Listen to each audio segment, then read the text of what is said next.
একসময় শিল্প সমৃদ্ধ জনপদ খুলনা ৩ আসন এখন অর্থনৈতিক মন্দা ও সামাজিক সংকটে জর্জরিত।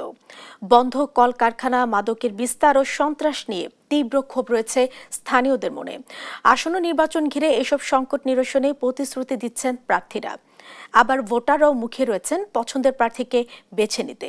সহকর্মী নূর ইসলাম রকির তথ্যছবিতে আরও জানাচ্ছেন সুপ্রিয়া তৃষা।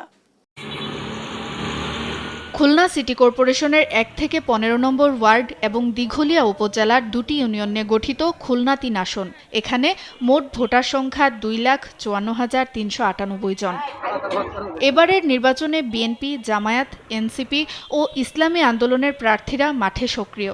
রাজনীতি ছাপিয়ে নাগরিকদের প্রধান উদ্বেগ এখন দুটি: অর্থনৈতিক পতন ও সামাজিক নিরাপত্তা।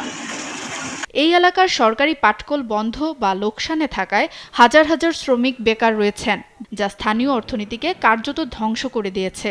শিল্প কারখানা চালুর পাশাপাশি মাদক ও সন্ত্রাস মুক্ত করার দাবি ভোটারদের। মাদক সন্ত্রাস চাই না, আমরা চাই গরিব মানুষ যে কর্ম করে ঠিক মতন খাইতে, ঠিক মতন একটু বাসায় থাকতে পারে। আমরা তো খুলনা আমাদের এই শিল্প কারখানা বন্ধ দিতে মানুষ এক প্রকার অসহায়। ৪০ বছর ধরে অসংখ্য খুশির মিছিলে ছিল আইডিয়ালসে, থাকবে আগামীতেও।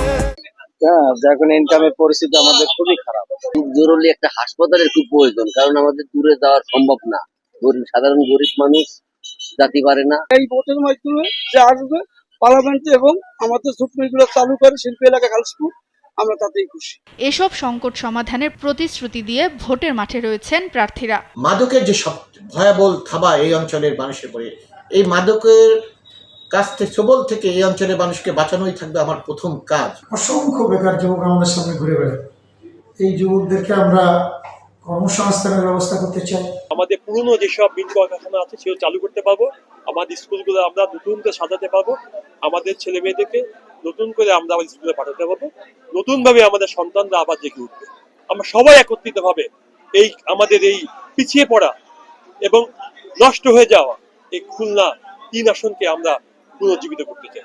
এবার সুষ্ঠু পরিবেশে ভোট দিতে পারবেন এমন প্রত্যাশা খুলনা ৩ আসনের ভোটারদের।